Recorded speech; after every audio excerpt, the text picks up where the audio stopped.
Les presento mis saludos. Empezamos hoy con la unidad número 6 de nuestro curso Desarrollo de Competencias, realizado por CAMEX. Mi nombre es Ernesto Montellanos Corso. Me toca acompañarlos también en esta sexta clase, en donde vamos a hablar de un tema por demás interesante, que es uno de los más atractivos, diría yo, de esta currícula, porque precisamente enfoca el tema de las emociones, pero con una profundidad mayor que en las sesiones anteriores, donde de alguna forma también se ha deslizado este tema, ¿no? Lo vimos desde el comienzo cuando hablábamos de cómo las habilidades blandas se transforman en habilidades transversales y claves en el desarrollo de la personalidad y en el crecimiento de las personas y en la consecución de mejores oportunidades para su desarrollo humano y laboral. También lo vimos en la clase anterior cuando hablamos de la comunicación y de las barreras que había en la comunicación, esos formatos en donde a veces justamente el inadecuado manejo de las emociones generaba un inadecuado formato de comunicación. Vamos a entrar ahora de lleno en este título que se llama Autoconciencia y habilidades de autorregulación. Y esto tiene que ver mucho con un concepto que es un enfoque por demás atractivo, que es el de la inteligencia emocional. Vamos a mirar desde este paraguas, desde este formato, un poco cómo aprender a autorregularnos, cómo aprender a autorregular nuestras emociones. Es algo muy clave hoy en las empresas, es una habilidad blanda muy solicitada, ¿no? Gerentes, directivos, personal que sepa manejar las emociones de las personas que están trabajando con ellos. Eso es así. A veces hay líderes que son gente que no tiene capacidad de manejo o ante situaciones emocionalmente fuertes en un centro de trabajo, en temas de presión o proyectos. Hay personas que no saben manejar este entorno cargado, y esto es porque a veces no saben manejar sus propias emociones. O sea, no vamos a poder gestionar en un entorno laboral un tema tan complejo como las emociones si no sabemos manejarlas en el ámbito personal, humano personal, directo. Por eso es que vamos a entrar a mirar la inteligencia emocional y cómo generar estos hábitos de autorregulación en nosotros mismos para poder ejecutarlos en nuestro desempeño personal, individual y también laboral. Comenzamos por el principio. ¿Qué es la inteligencia emocional? Esta dimensión del conocimiento responde a otro modo de entender la inteligencia, más allá de los aspectos cognitivos, que son los más conocidos, como la memoria y la capacidad para resolver problemas, la capacidad analítica, que son dos de las capacidades que más hemos desarrollado en la primera fase de nuestros estudios secundarios, ¿no?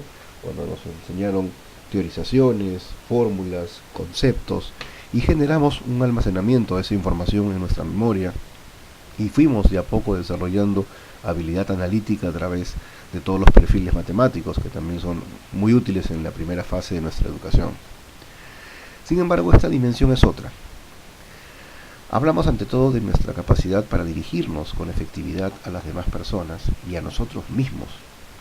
Una habilidad para conectar con nuestras emociones, para aprender a gestionarlas, para aprender a automotivarnos, para frenar los impulsos, para moligerar nuestro temperamento y vencer las frustraciones. Daniel Goleman es el propulsor de esta teoría tan difundida en los últimos años, y él explica que dentro de su enfoque hay 4 dimensiones básicas que la vertebran.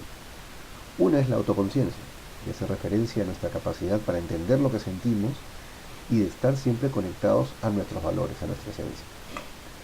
Luego está la automotivación, esta habilidad para orientarnos hacia nuestras metas, para recuperarnos a nosotros mismos en los tiempos malos, desarrollar este concepto que se llama resiliencia, para enfrentar las adversidades y para reinventarnos, y poder gestionar en los momentos difíciles el estrés que a veces nos agobia. Tercera pata de esta mesa tiene que ver con la conciencia social y con nuestra empatía. A partir de que yo tengo una conciencia social, es decir, me sé un ser sociable en la medida en que, y sé que me construyo y me hago en la medida en que interactúo, entonces estoy en capacidad de desarrollar hábitos de empatía, justamente para conectar con este entorno y para poder tener un feedback que me permita crecer también y alimentar a otros. El cuarto eslabón de la cadena es sin duda la piedra filosofal de la inteligencia emocional, y hablamos de nuestra habilidad puntual y concreta de relacionamiento que nos va a servir para comunicarnos, para llegar a acuerdos y para conectar positiva y asertivamente con los demás. Bien, hablamos de entonces tomar conciencia de nuestras emociones. Punto 1. Reconocer a través de la autoevaluación nuestra manera personal de sentir y de actuar, es decir, reconocernos fidedignamente tal y como somos. A su vez, proponer y socializar formas de manejo de emociones en el campo personal, social y laboral. O sea, a partir del reconocimiento de lo que mis emociones significan y infieren en mi conducta, yo puedo estar en capacidad de primero autoevaluarme y después empezar a proponer políticas, formas específicas de generar espectros de socialización en donde podamos manejar nuestras emociones y no dejar que éstas nos manejen a nosotros, cosa que comúnmente sucede. Es nuestra capacidad de comprender, aceptar y gestionar los propios estados emocionales generados a partir de nuestro contexto profesional, así como la capacidad de entender y comprender a las demás personas de forma tal que podamos mejorar nuestra interacción con ellos a través de la comunicación, el trabajo en equipo, el ejercicio de liderazgo o cualquier otra competencia relacionada con el trabajo en grupo. Para entender mejor los conceptos a los que se refiere la inteligencia emocional en el trabajo, haremos referencia al marco competencial de la inteligencia emocional definido por Goleman en Working with Emotional Intelligence, una de las fuentes que tenemos para esta investigación, que es uno de los bestsellers de este autor, ¿no? Luego del criterio principal, que fue el libro de la inteligencia emocional, hubo uno enfocado directamente como inteligencia emocional en el trabajo. Y es de ahí donde encontramos mucho material para aplicar en este tipo de capacitaciones. La inteligencia emocional es un espectro de conocimiento que nos permite tomar contacto con diversas habilidades y competencias personales. Son muchas. Vamos a ir viéndolas una por una y dentro de un espectro de clasificación que nos puede ayudar a entenderlas mejor. Todo lo que tenga que ver con autoconciencia, este propio reconocimiento de mí mismo y de lo que tengo y de lo que soy, se subdivide en varios formatos. Uno es la conciencia emocional, es el reconocimiento de las emociones propias y sus efectos, la percepción emocional propia de mis emociones, el reconocimiento. Acá todavía no estoy manejando nada, estoy simplemente tomando contacto con mis propias emociones y asumiendo que las tengo. Ejemplo, puedo decir no tener ira, sin embargo el entorno me dice que soy un tipo irascible, no siempre, pero en muchas situaciones de trabajo y críticas. ¿Y cuánto lo ven ustedes esto? Y de 4 días a la semana a 3. Es un porcentaje alto. Entonces, muchas veces no podemos entrar a manejar una emoción cuando no la reconocemos como propia. Entonces partimos por el principio. La conciencia emocional nos permite tomar contacto y asumir nuestras emociones y asumir también sus consecuencias, dado de que justamente estas emociones, muchas veces fuertes, ocasionan y generan efectos en el entorno de nuestras personas. Entonces, tenemos que empezar por el principio. Hay un segundo momento dentro de esta autoconciencia, que es la autoevaluación emocional. Aprendo a conocer mis fortalezas y mis limitaciones propias. O sea, no solamente veo mis emociones, sino veo cuánto me sirven. Hay emociones que me pueden servir como fortalezas, pero también como debilidades. Un carácter fuerte puede traducirse en gritos, en escándalo, ¿no?, en agresión. Y yo interpreto de que es una virtud, porque me permite tener donde mando y ser un jefe respetado, a la vez que temido. Y esto de temido, pues, puede serme útil, pero capaz también me distancia de muchas personas y no siempre es conveniente ser, sobre todo, temido. Entonces, ahí donde está mi potencialidad, puede haber una gran fortaleza y también haber debilidades y limitaciones. Entonces, en este segundo momento, la autoevaluación emocional me permite identificar cuánto hay de virtuoso en cada una de estas emociones. No hay normas absolutas. Puede ser que yo tenga capacidad de escucha, ¿sí?, y sin embargo no tenga una interpretación profunda de lo que me están diciendo. O sea, no necesariamente una cosa es solo virtud o es solo defecto. En el manejo emocional todo está en de qué forma yo manejo mis emociones. Entonces, en esta segunda opción, la autoevaluación me permite discriminar cuánto hay de fortaleza y de limitación en esta emoción que estoy en este momento evaluando. Otro aspecto de la autoconciencia que es muy bueno, la autoconfianza. La autoconfianza me permite tener un fuerte sentido de mi propia valía y de mis capacidades. La autoconfianza es un fruto de la autoestima, ¿no? Del saber quererme bien. A mayor autoestima, mi autoconfianza seguramente será mayor. Pero muchas veces en este momento en donde mi autoconciencia como concepto madre se pone a medir cada una de estas variables, a veces sucede, ¿no?, que yo descubro que mis emociones me gobiernan, que algunas están en desorden y que mi autoconfianza es baja por distintos motivos, distintas causales. Esta autoconfianza tiene que ver con cuánto confío yo en mí mismo y en mis reacciones.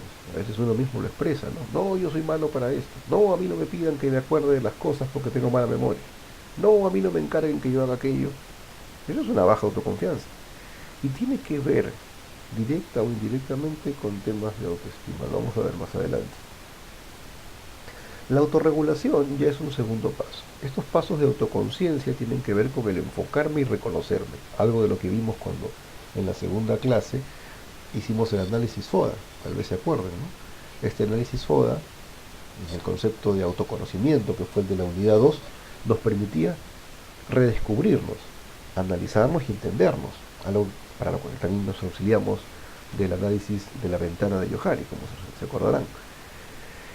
Entonces, pasar de la autoconciencia a la autorregulación es como pasar de la meditación a la acción. En la autorregulación tenemos que empezar a tomar participación directa nosotros. Acá hay 3 conceptos muy, muy fuertes, hasta 4 diría. Uno es el autocontrol, la posibilidad que tengo de mantener el control en situaciones críticas. Si mis emociones me gobiernan, puede ser que yo termine diciendo o haciendo cosas que en otro momento y en una situación de calma capaz no haría. El autocontrol me mantiene en contacto y en dominio de mis emociones. La confiabilidad es otro hábito de autorregulación, mantener los principios de honestidad e integridad. Es ese momento en donde yo autoconfío en mí mismo y ejecuto mis principios éticos y morales. La adaptabilidad es otra opción, otra autorregulación, porque yo puedo elegir ser inflexible y cerrarme en mi fortaleza o en mi emoción fuerte, o no, puedo flexibilizarme, puedo abrirme a la crítica, puedo escuchar un poquito y puedo moligerar mis hábitos, bajar mi tono de voz, cambiar de tema de conversación, o sea, flexibilizar mi accionar justamente para adaptarme a una circunstancia que si yo no tuviera autocontrol o autorregulación, pues en realidad no podría hacerlo. Sin embargo, todos tenemos esta posibilidad de poder adaptarnos, aunque algunos tengan más dificultad que otros para hacerlo. Otro hábito de autorregulación es la innovación, sentirse cómodo con las ideas nuevas y con los nuevos enfoques. A veces cuesta mucho, justamente cuando hablamos de la dificultad del proceso de cambio en la unidad 4, nos dimos cuenta que a veces no todos somos proclives a la innovación. Hay gente que de por sí es cerrada o prefiere la seguridad de lo que ya conoce, ¿no? Entonces prefiere quedarse donde está y a veces cerrarse a novedades o a posibilidades interesantes simplemente porque la zona de confort es demasiado, valga la redundancia, confortable, y salir de ahí no nos genera ninguna expectativa positiva. La motivación es otro hábito muy interesante que tiene que ver con la orientación al logro. Esforzarse por conseguir nuestro estándar de excelencia. Esta motivación tiene que ver con el hecho de tener una razón de ser para hacer las cosas. Si yo encuentro una razón de ser, encuentro algo que me inste a, entonces yo voy a querer correr tras esos logros y voy a querer dejar un esfuerzo capaz extraordinario en algunos casos con tal de obtenerlo. Entonces aparece la palabra compromiso. Si estamos entre una organización y las personas están motivadas, entienden por qué pelean, por qué luchan, entonces se presentifica el concepto de compromiso, donde nosotros asumimos un rol permanente, ¿no? Lo que significa de que en las buenas y en las malas vamos a ser fieles a esa camiseta, más allá de que hayan ganas o no hayan ganas, de que haya crisis o no haya crisis. Es un nivel de exigencia mayor, ¿no? Nos alineamos con los objetivos y con las intenciones de nuestra organización para conseguir algo. El nivel de compromiso ya es un nivel de participación activa que va más allá del solo hacer cosas. Es el entender el porqué y el animarse a hacerlo siempre, a asumir, a tomar esa decisión, ¿no? Viene la iniciativa, esa capacidad de actuar con premura y anticipación. Si estoy comprometido, no alcanza simplemente con que yo haga las cosas. Uno tiene que estar pendiente porque si estoy comprometido y voy a buscar la oportunidad de hacer lo que debo, pues entonces voy a estar muy atento, muy despierto de hacerlo lo más pronto posible para poder conseguir más rápido ese logro que estoy buscando. Otro sinónimo de la motivación, otro signo de motivación, perdón, es el optimismo. La persistencia en perseguir nuestros objetivos pese a las dificultades y obstáculos. Ahí surge ese concepto de optimismo. Cuando estoy entusiasta corriendo detrás de un logro, me siento motivado, comprometido y creo que lo voy a conseguir. Hay otro espectro de conocimiento que tiene que ver con la autoconciencia, que es la empatía. Lo vamos a ver también más adelante porque es uno de los espectros que más nos interesa puntualizar y desarrollar. Y pasa por varios momentos, ¿no? Uno, la comprensión. No puedo hablar de empatía si yo no comprendo a la otra persona, si yo no me introduzco en la otra persona, si yo no entiendo sus razones, sus motivos, sus sentimientos, sus puntos de vista. En la empatía yo me ocupo de desarrollar al otro, me pongo sensible ante sus necesidades y trato de ver cómo puedo sumarme a ese crecimiento. En la empatía hay una orientación al servicio. Si lo hablamos dentro de un espectro corporativo, esto es más notorio aún, ¿no? Hay un anticiparse, un reconocerse y un orientarse a la satisfacción de la necesidad de un cliente, por ejemplo, ¿no? En la gestión de la diversidad, que es otro de los conceptos que está dentro de la empatía, está el tema de fomentar las oportunidades que se ofrece a la diversidad cultural, étnica. Es decir, no podemos circunscribirnos a generar relaciones de atracción empática solamente con un tipo de gente. Nos abrimos a todo tipo de personas porque no estamos conectando con otra persona por cómo sea ella, sino por cómo somos nosotros. O sea, el enfoque no es que, porque si no estaríamos hablando de simpatía, sino de empatía, ¿no? Simpatía es que yo tenga un perfil de conexión con una persona por algo que tiene ella. Pero cuando yo soy empático, yo soy la persona que sale a conectar con otros porque tengo la voluntad de acercarme. Entonces eso me independiza de lo simpático o no que pueda ser la otra persona. Es más, es probable que yo con mi empatía genere una atracción y rompa y pueda conectar con gente simpática o no.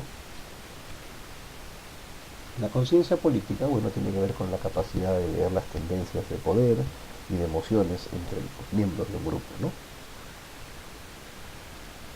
Haciendo un resumen, dejo esto para que lo revisen. En realidad es un poco lo que he dicho ahora, simplemente que está hecha la definición de manera puntual y concreta. Está una lista de características que nos pueden dar más ideas sobre cada uno de estos conceptos en caso de que queramos revisarlo y entenderlo mejor.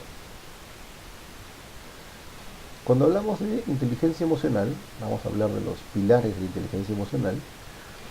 Vamos primero con dos conceptos previos. La inteligencia intrapersonal nos permite configurar una imagen exacta y verdadera de nosotros mismos y que nos hace capaces de utilizar esa imagen para actuar en la vida de un modo más eficaz. Y la inteligencia interpersonal consiste en la capacidad de comprender a los otros. ¿Cuáles son las cosas que más les motivan? ¿Cómo y de qué forma trabajan mejor? ¿Y cómo coopero con ellos para que tu trabajo sea bien hecho? Entonces, esa inteligencia emocional tiene dos direcciones. Hacia adentro, intrapersonal, y hacia afuera, interpersonal, en todo lo que hace a la comunicación y la conexión con las demás personas. Por eso es que aquí se ponen como pilares claves en las habilidades sociales. Es uno de los ejes. La inteligencia emocional se enfoca en el desarrollo de habilidades sociales como el liderazgo, la empatía, las relaciones interpersonales. Tiene otro fuerte énfasis en la tolerancia y la frustración, que a veces derrota a la persona y a mucha gente con talento la apoca, la anula, ¿no? Otro concepto fuerte es el de la autoestima, este amor propio que es en muchas cosas la base para tener un ordenamiento y un equilibrio emocional. Y como cuarto tema, la motivación, ¿no? Un pensamiento de Daniel Goleman: la clave para alcanzar un alto cociente intelectual colectivo es la armonía social.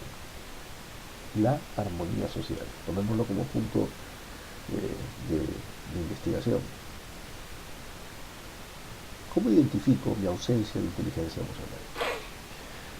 Capaz que yo no sé cuánto tengo de inteligencia emocional. ¿Tengo mucho, tengo poco? ¿Cómo identifico lo que me falta? O lo que no tengo. O si lo que tengo es o no es inteligencia emocional. ¿Cómo identifico, cómo me leo a mí mismo y sé si soy o no soy inteligente emocionalmente? Bueno, hagamos una lectura de estas cosas que voy a mencionar en esta diapositiva y cada uno se irá haciendo la respuesta y se irá dando cuenta si tiene un nivel de inteligencia emocional alto, bajo, medio o nulo. Punto 1. ¿Te estresas cuando alguien no entiende lo que le explicas? No puede pasar. Si uno se estresa mucho, mucho que le afecta demasiado lo que los demás digan, o le afecta no sentirse exitoso en una operación de enseñanza, por ejemplo. Es evidente que hay un malestar cuando alguien no entiende lo que yo explico, pero ¿hasta qué punto me estreso? ¿Me amargo el día? ¿Me enojo? ¿Reacciono mal? ¿O simplemente es un malestar? Otra opción: burlarte de los demás creyendo que deben aguantar. Hay gente que tiene esta conducta como normal. Dice, no, yo soy burlón, soy alegre. Comillas, soy alegre. Y la alegría tiene que implicar la burla. Es uno de esos, es una de las taras de conducta que todavía están muy generalizadas en nuestro medio actual, ¿no? Tenemos la mala costumbre de que el humor en nuestro país está muy ligado a la ridiculización del otro, cosa que no es realmente la base del humor, ¿no? Que nos podamos reír de los defectos de los demás no transforma eso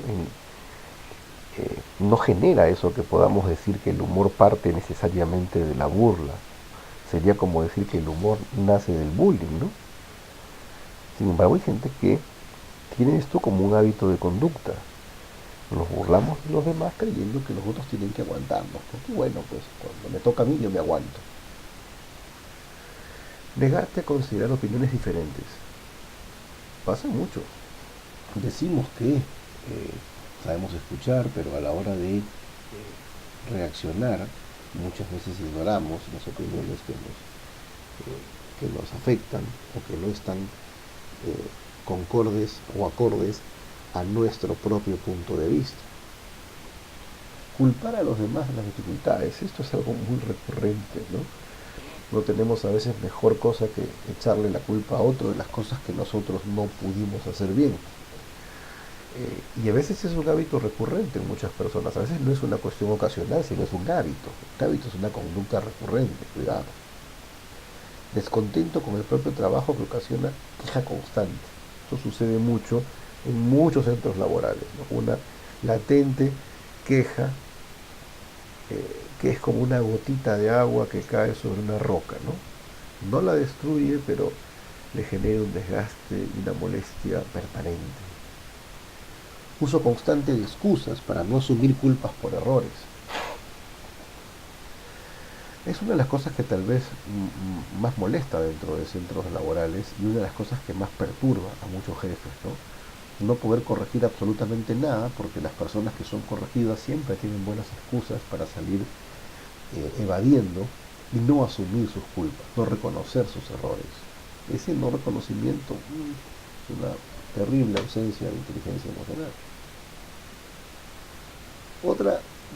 Otra conducta que es muy común, ¿no?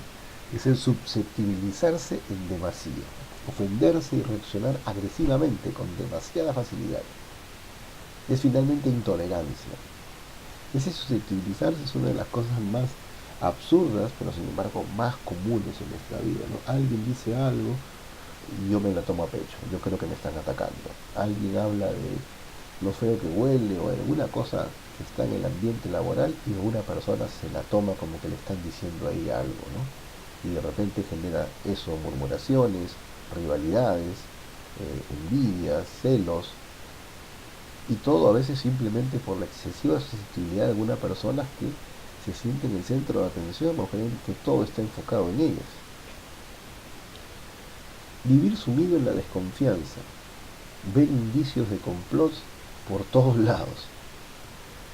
Sí que hay personas con esta costumbre, ¿no? O sea, son tan desconfiados, les han pasado cosas que los han afectado, que bueno, ven enemigos y peligros por todos lados, ¿no? Ven esto, ¿no? Y lo comentan, ¿no? Ven indicios de complot por todos lados y viven cuidándose y viven con el escudo en la mano, con una actitud complicada, ¿no? Que dificulta realmente trabajar o hacer cosas con ellas en equipo.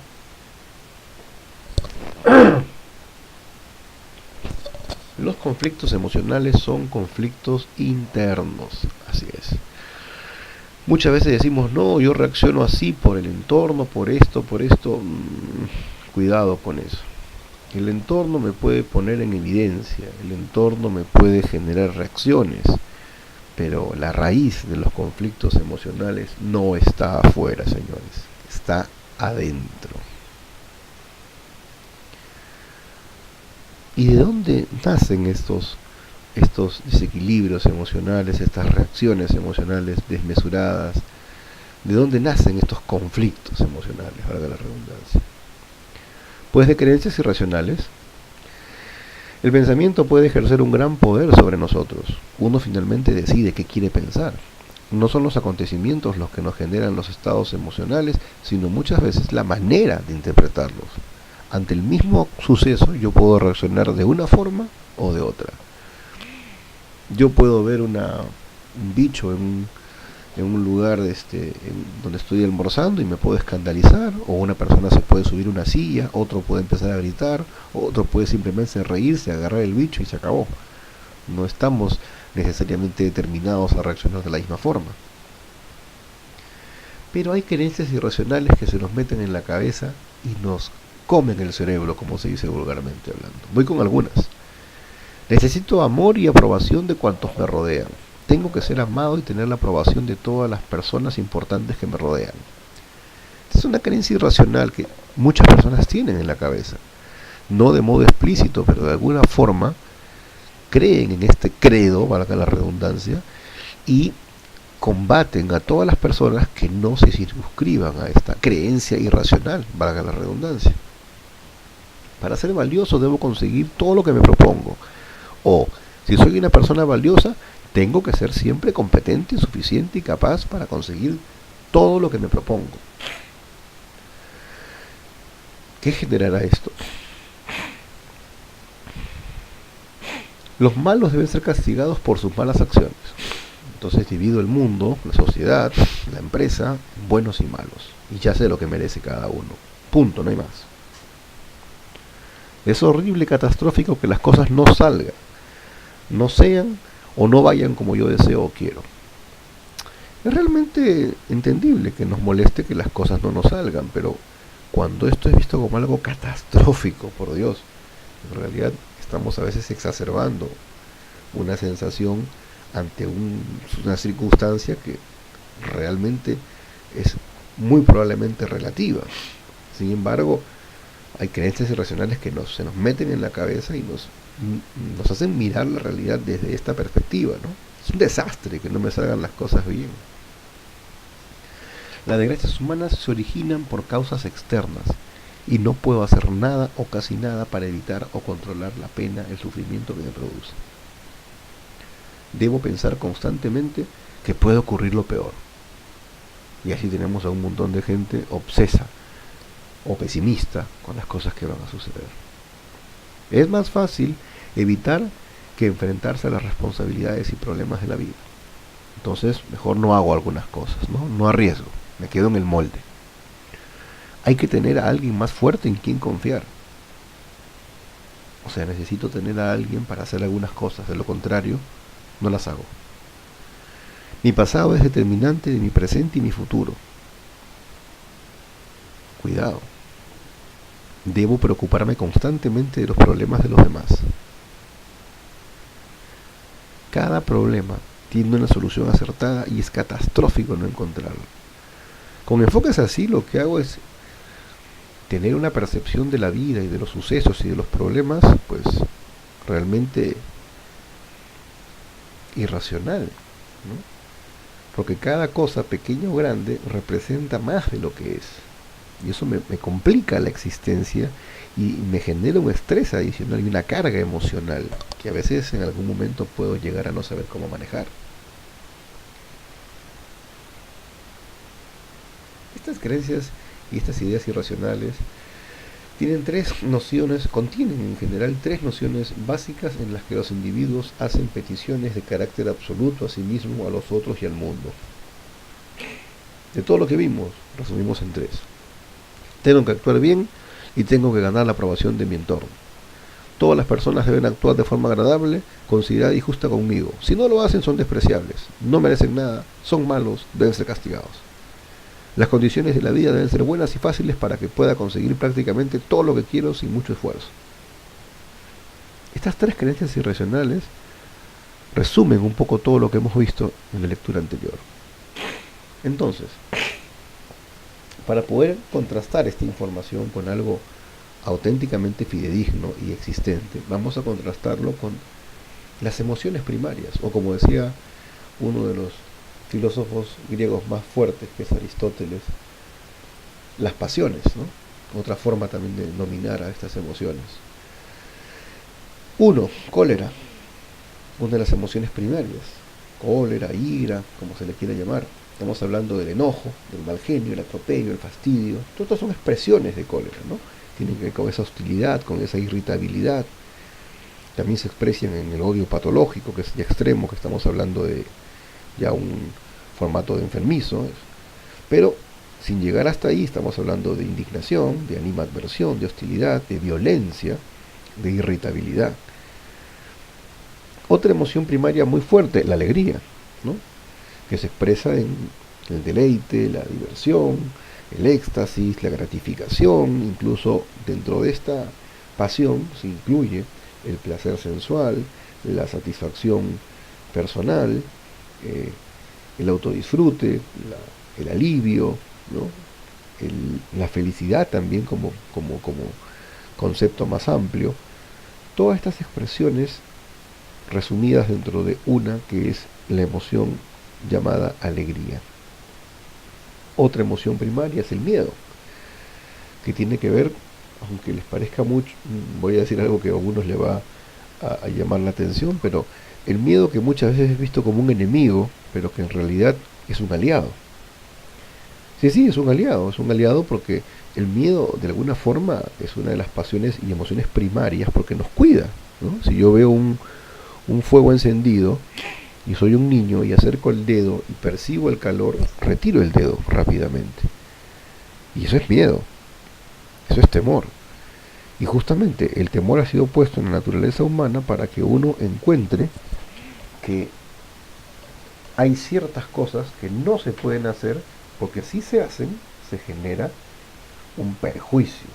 ¿Y cómo tomo yo contacto con el perjuicio? Cuando el perjuicio me genera un daño, que puede ser quemarme el dedo o cualquier otro tipo de perjuicio.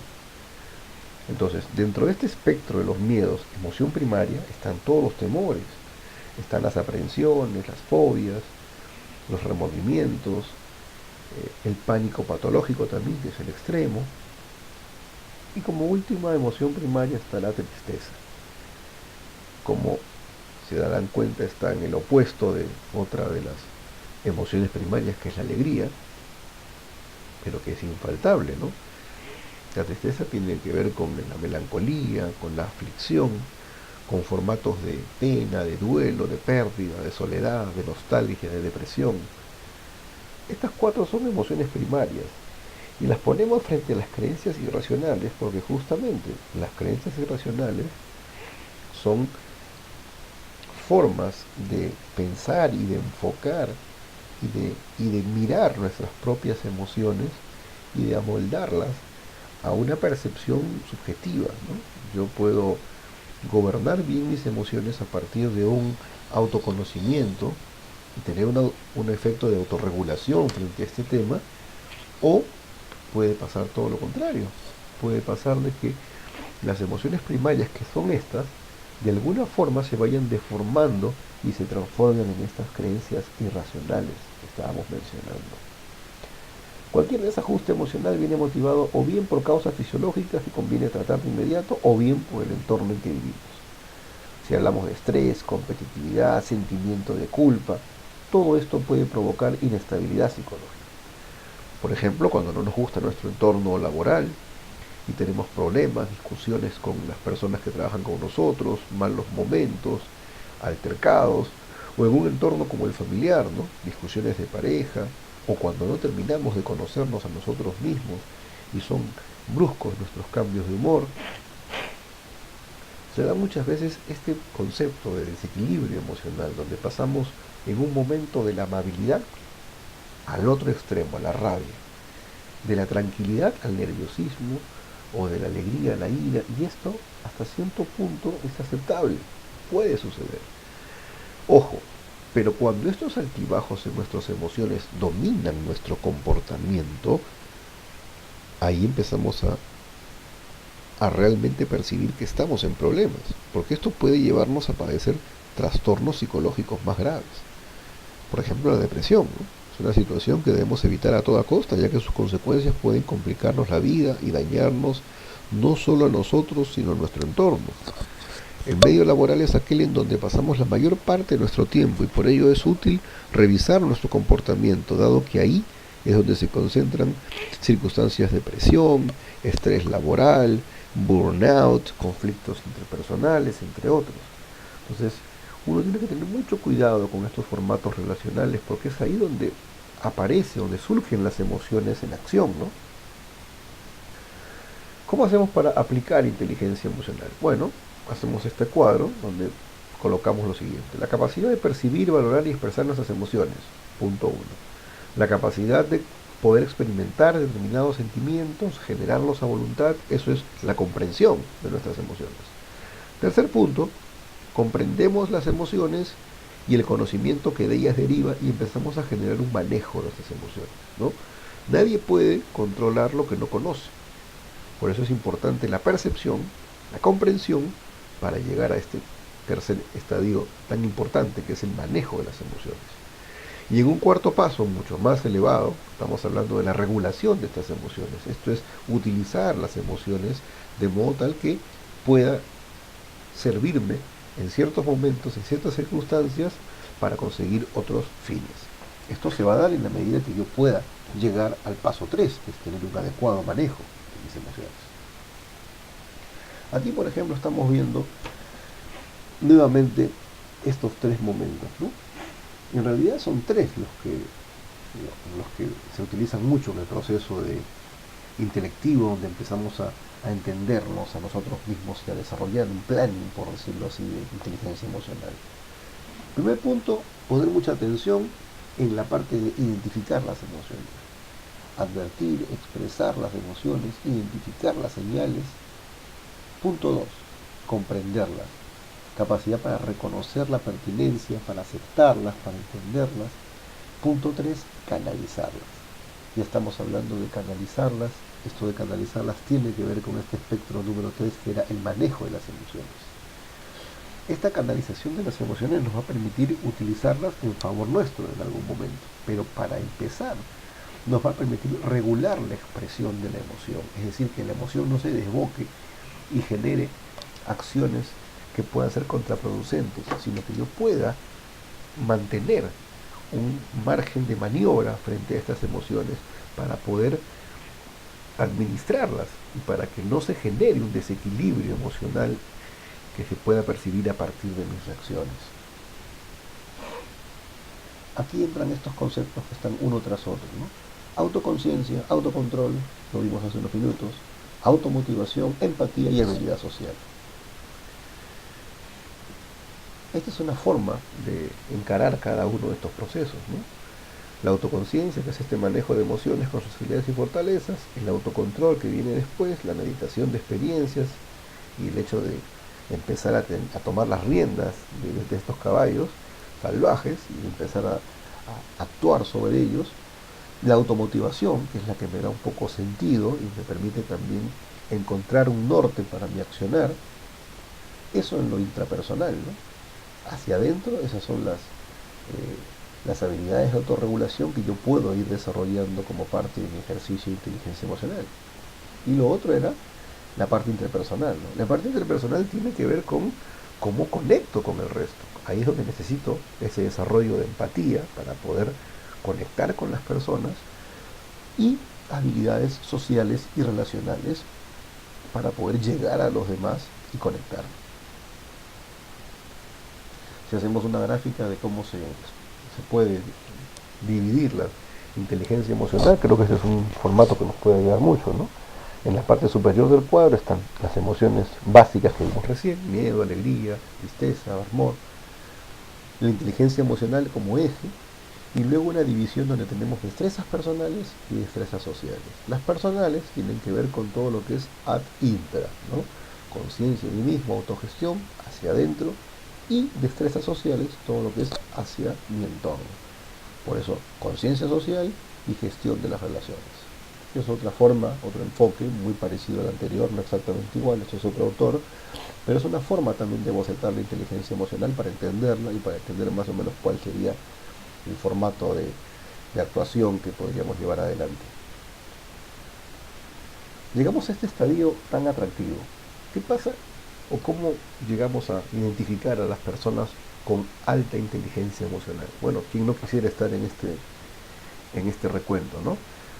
Cuestión de revisar. De repente nos encontramos en desarrollo, o de repente algunos de estos ítems están muy altos en nuestra personalidad, o de repente no, pero puede ser bueno revisarlo para ver cómo estamos. Un aspecto es que aceptamos los cambios positivamente. Esto yo sé que a mucha gente le cuesta muchísimo. Sin embargo, las personas que saben adaptarse a los cambios y no se hacen líos por los cambios, sino que se lo toman con soda, se lo toman alegremente y tratan de verle lo bueno, pues son las personas que denotan una alta inteligencia emocional. Personas que no se ofenden fácilmente, no se toman tan en serio. A veces es muy bueno no tomarse tan en serio para no ofenderse por cosas absurdas.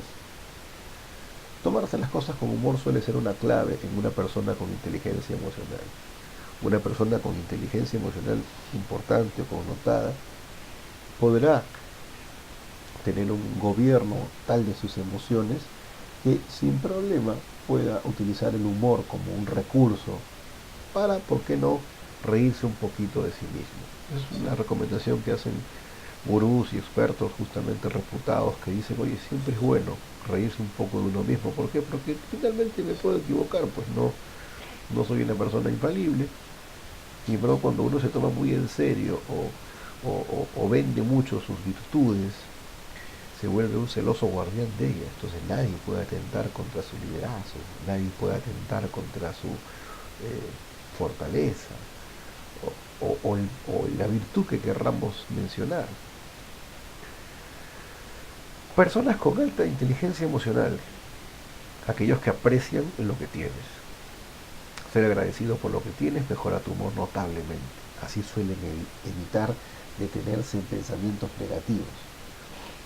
No atascarse en sus errores. Hay gente que se queda ahí clavada con la falla y le está dando vuelta y vuelta y vuelta y vuelve al vómito y no avanza. Evidentemente un fallo es un fallo y uno no lo va a pasar por alto ni lo va a olvidar en 2 segundos. La idea es aprender de ellos, evidentemente, pero que no sea una obsesión, porque lo único que van a hacer es ensombrecer el futuro y a veces condicionarlo y a veces generar de tal forma esa obsesión que terminamos volviendo a cometer el mismo error, simplemente porque estamos atascados ahí sin poder superarlo, ¿no? saber tratar con las personas tóxicas. Ese es un tema muy delicado porque muchas veces podemos llegar a tener un autocontrol, una autorregulación propia. Sin embargo, aparecen personas que por sus propias personalidades, por sus propios formatos de comunicación eh, difíciles, por su carácter o por su intención, por sus ganas de molestar o de transmitir mala onda, pues terminan afectándonos, ¿no? No es fácil en muchos casos lidiar con las que se pueden denominar personas tóxicas, personas que tienen un mal manejo de emocional y cuando topan con nosotros pues generan un efecto secundario adverso, ¿no? Se interesan por la gente que los rodea. Las personas que tienen un alto manejo de inteligencia emocional buscan conectar con su entorno. No les interesa tanto simplemente vivir para ellas. Buscan dar de lo que tienen. Lo que realmente les importa es quién eres como persona, lo que te motiva, lo que puedes ofrecerles y qué pueden aportar. Ellos ven más allá de las cosas habituales y no se alejarán de ti solo porque les fallaste una vez. Una persona con alta inteligencia emocional es consciente de las limitaciones de los demás y por eso es que estará dispuesto al perdón, a la consideración. ¿Por qué? Porque se conoce el entorno y sabe que a veces ese tipo de cosas pueden pasar. Lo que nos interesará más es ver la capacidad de arrepentimiento y de enmienda de las personas que cometieron errores para ver cómo reinventarse hacia el futuro. Las personas con alta inteligencia emocional son conscientes de sus habilidades y de sus debilidades. Y ojo, aprovechan las dos cosas. Esto es lo más inteligente. Aprovechan ambas cosas. Se preocupan por identificar bien sus habilidades y debilidades, pero no se conforman con eso. Dan un paso más. ¿Cómo puedo sacarle provecho a mis habilidades, a mis talentos y también a mis debilidades? Por ejemplo, yo tengo una debilidad que puede ser que no tengo control de mi gula, ¿no? Como demasiado, puede ser estoy poniendo un ejemplo, y es una debilidad, no tengo control de ese problema. Sin embargo, en algunos momentos aprovecho esa debilidad para que esa debilidad manejada con gracia, con humor, me sirva para conectar con personas con las que de repente de otra forma me sería muy difícil conectar. Una habilidad social se ancla a veces sobre algunos defectos que tomados a veces de manera humorística pueden hacer que otra persona que tiene mucha vergüenza de su gordura o de algún aspecto de su personalidad, ¿no? Se afloje y conecte conmigo y nos matemos de risa y tengamos una conversación y una apertura de tema a raíz de repente de hablar de la comida o de alguna buena o mala conducta mía. O sea, puedo aprovechar aún mis errores para generar habilidades sociales. Entonces, lo que se trata es de la autoconciencia, ¿no? Soy consciente de lo que tengo, sí, y me afecta mucho hablar de mi gula o de mi gordura, me afecta mucho, me destruye, me anula, o puedo sacarle provecho. Esta parte final me parece por demás recomendable. Las tres potencias que ayudan a alcanzar y dar felicidad. Vamos una a una. Empatía. Entramos un poco más con este tema que nos parece tan importante. La capacidad que tiene un individuo de conectarse con otra persona y saber responder a las necesidades del otro. Saber compartir sentimientos, ideas, de manera tal que el otro se sienta muy bien. Es una participación de tipo emotivo afectivo de un sujeto en una realidad ajena a él. El empático tiene la capacidad de saber conectar y saber responder con las necesidades del otro y a saber compartir sus sentimientos e ideas con tal cercanía hacia el otro que logra que él se sienta bien y se sienta acompañado. Sí, dirán, eso suena muy lindo, ¿no? Pero no todos tenemos esa capacidad. El tema es, ¿lo podemos desarrollar o estamos condicionados simplemente a decir, ah, no, yo no soy empático, no tengo ese talento, no tengo esa gracia, no tengo esa sonrisa, y ya está? Pero no, puedo mejorar mi empatía, claro que sí. ¿Cómo hago? Pues bueno, algo muy práctico. Ponte en el lugar de la otra persona, ponte en el zapato del otro por un segundo y deja de ver tu punto de vista, deja de ver la realidad bajo tu perspectiva, desde tus binoculares, ¿no? O sea, cambia larga vista, ¿no? Agarra el de tu amigo y empieza a mirar la realidad desde ahí, desde esa otra esquina. Es como que cruzáramos en una calle, en una esquina, y en lugar de mirar las cosas la perspectiva, la miráramos de otra. Esto no es fácil, ¿eh? Sin embargo, tampoco es complejo.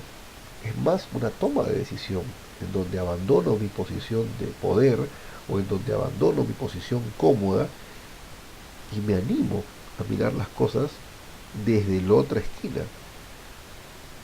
Evidentemente hay un motor para hacerlo, mi desarrollo o mis ganas de desarrollar un perfil empático. Presta atención al lenguaje corporal a través del cual el otro dice, de forma inconsciente, cómo se siente. Estoy entrevistándome con una persona y me voy dando cuenta que cambia su modo de actuar o que está muy nerviosa o que en determinado momento en la conversación se iluminó y se enganchó y de repente como que recordó algo y se entristeció y bajó la mirada y empezó a hablar en tono de melancolía. ¿Qué pasó en esa entrevista? Pues de repente toqué en algún momento o tocamos algún tema que generó esa reacción en la persona. Y el lenguaje corporal que yo estoy auscultando, estoy viendo en una entrevista, me está transmitiendo un mensaje. La persona no se va a quejar ni me va a decir que lo que estamos hablando la afecta, pero indirectamente su cuerpo me lo está diciendo. Entonces, en la medida que yo pueda despertar mi observación y despertar mis sentidos, ¿no?, plenamente al contacto de lo que el otro me expresa, voy a poder tener más elementos para interactuar. Yo decidiré si expreso esto de manera verbal y le digo te sientes mal, vi que te molestaste, vi que te afecta, creo que podríamos hacer esto, creo que podríamos hacer lo otro. Es más, puedo tomar acción a partir de lo que veo. Tercer punto, responde a los sentimientos del otro y abórdalos hablando con el otro sobre ello para que él se sienta comprendido y se muestre más receptivo y dialogante. Dado que estoy en un espectro de confianza, lo que puedo hacer es entrar con sumo cuidado en estos aspectos donde veo que esta persona se siente afectada. ¿Para qué? Para poder acompañarlo y para poder interactuar con él en esta área en donde creo que tengo la oportunidad yo de mostrarme empático y de desarrollar este hábito de empatía. La empatía tiene su raíz, siempre lo he dicho, hace poco me preguntaron, oiga, pero yo no sé cómo desarrollar la empatía. Entonces mi pregunta fue, ¿y cómo anda tu autoestima? Y la gente se queda a veces media perpleja, ¿no? Pero sí, soy uno de los convencidos de que estos dos conceptos tienen relación, ¿no? Una persona genera buen clima, es empática, llega, por lo general cuando hay orden dentro de la casa, cuando hay la adecuada valoración y la adecuada autoestima. La autoestima es esa valoración que hacemos de nosotros mismos sobre la base de las sensaciones y experiencias que hemos ido incorporando desde temprana edad. Nos sentimos inteligentes o tontos, capaces o incapaces, satisfechos con quienes somos o no. O sea, la autoestima es un valor a considerar en donde podemos tener una alta autoestima, una media autoestima, una baja autoestima o una mínima autoestima. Algo de autoestima siempre tenemos, pero a veces la autoestima es muy baja y eso hace que nuestra forma de actuar y de interactuar se vea afectada por esta variable.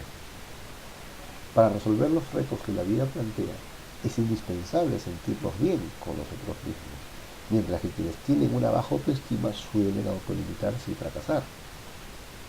Las personas con baja autoestima tienen una visión muy distorsionada de lo que son realmente. Así tengan éxito en la vida, por ejemplo, no saben disfrutar de su capacidad y están convencidas de que sus logros son fruto de la casualidad.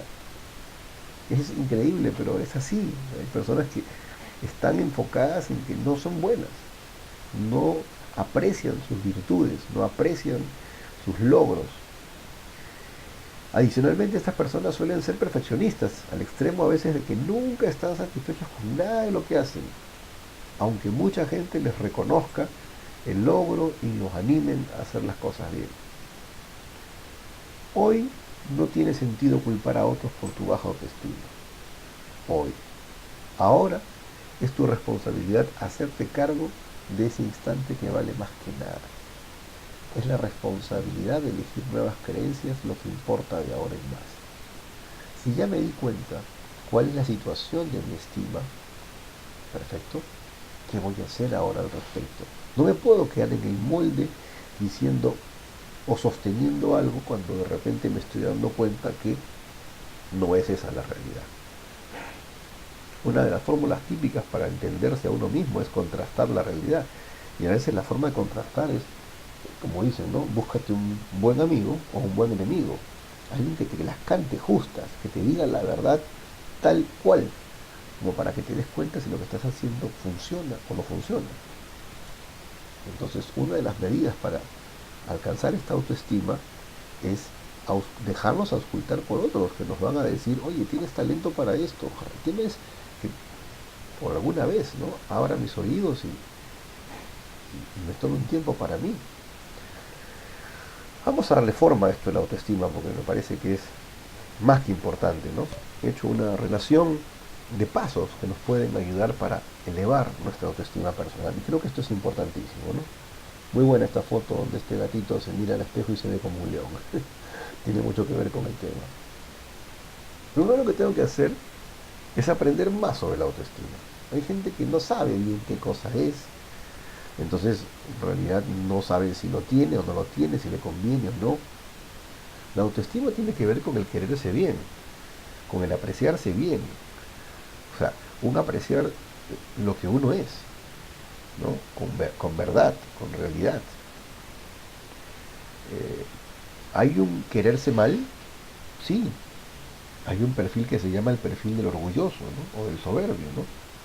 Que cree más de lo que es. Entonces mucha gente a veces no quiere decir sus virtudes, no quiere que lo aplaudan porque no quiere ser orgulloso. Y en realidad se está negando a aceptar un cumplido justo, merecido, bien ganado.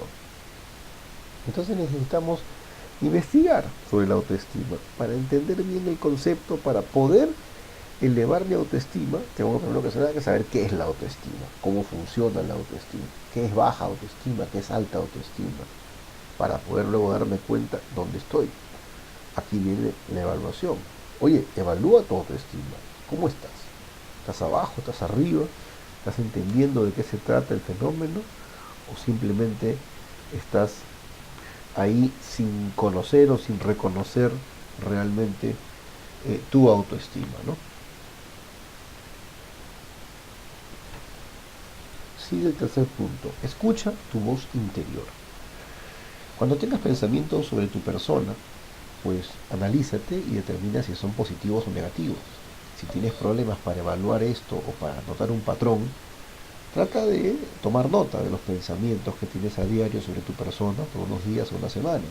Y luego revisas los enunciados para identificar patrones o tendencias y te vas a ir dando cuenta cómo eres. La voz interior de un individuo con baja autoestima suele manifestarse en alguna de estos conceptos, ¿no? A veces la queja constante, las generalizaciones, el pesimismo, ¿no? Silenciar a la voz negativa es el primer paso para desarrollar tu autoconfianza, tu autoestima, reemplazándola con pensamientos más positivos.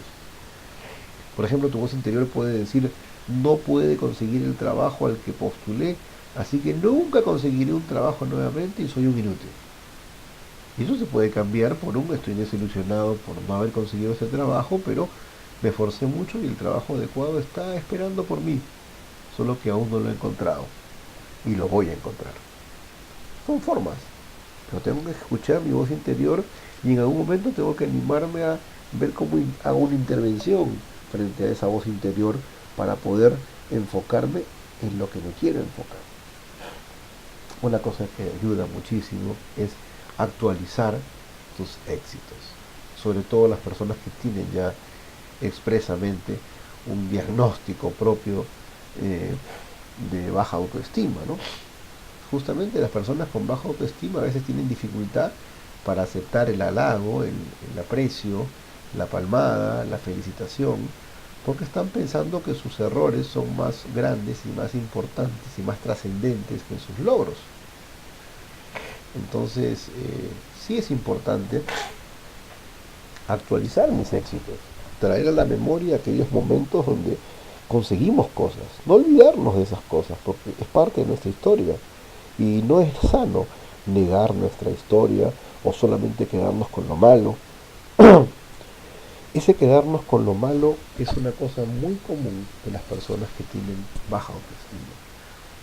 La tendencia de muchas personas con mayor autoestima es quedémoslo con lo bueno, ¿no? Y lo malo dejémoslo atrás. Desde el punto de vista de inteligencia emocional, esto último es lo que más conviene. Sin embargo, también es cierto que a veces uno no se puede desligar del todo de lo malo. Y hay ciertas cosas que están ahí.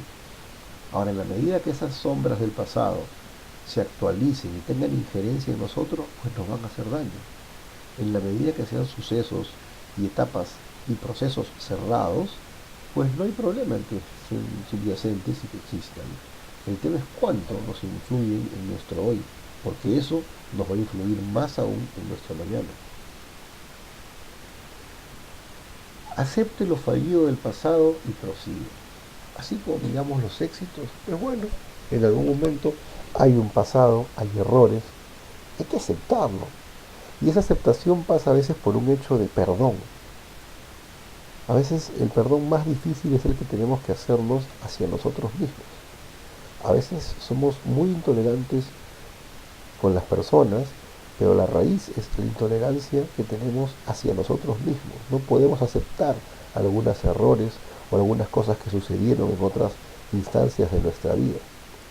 Hay de una vez por todas que despojarse de esos monos ahí que están complicándonos la existencia y que están simplemente sumando a que nosotros no creamos en todas nuestras potencialidades y en todas nuestras habilidades. Lo que pasó, lo que pasó, pasó. Hay que aceptarlo. Sí, fue algo fallido, no fue lo mejor, pero ya pasó. Y hay que proseguir. Y hay que enfocarse en el capítulo de mañana, en lo que viene. Una buena recomendación. Usa un diario. Sí, usa un diario para enfocarte en tu día a día. Es una recomendación muy conveniente.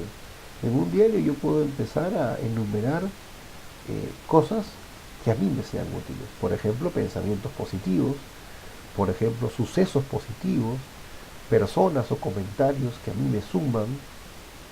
Ese tipo de cosas, si yo las escribo, ya sea en un smartphone, en una tablet, en un trozo de papel, en un cuaderno, en una libreta, van a generar un contenido que cada vez que yo lo lea me va a traer a la mente todas aquellas cosas buenas que necesito posicionar en mi propia mente para enfocarme en ellas.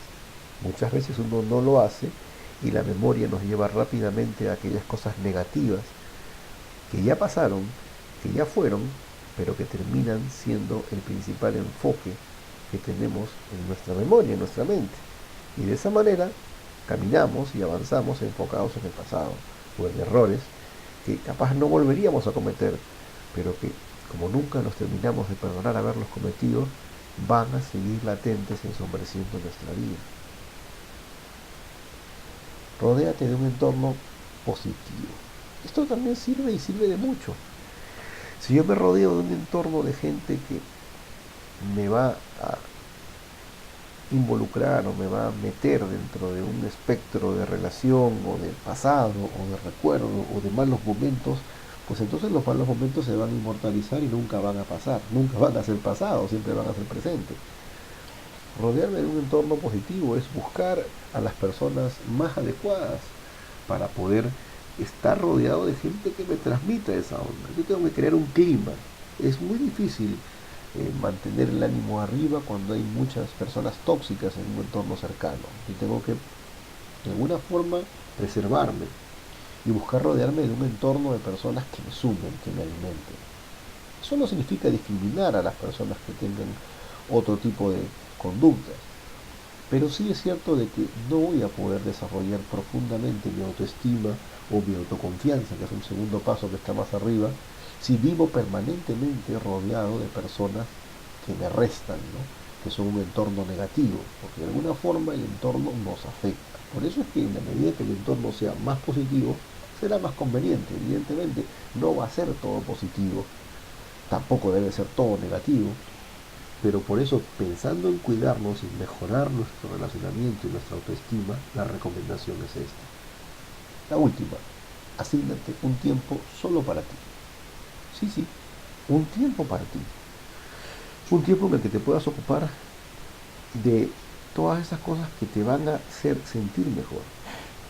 Un tiempo para pensar en proyectos, un tiempo para pensar en el futuro, un tiempo para ver tu estado físico, un tiempo para tu cuidado personal, un tiempo para tus pasatiempos, esas cosas que te agradan hacer, para tus hobbies, para esas cosas que te producen felicidad interior aunque nadie lo sepa.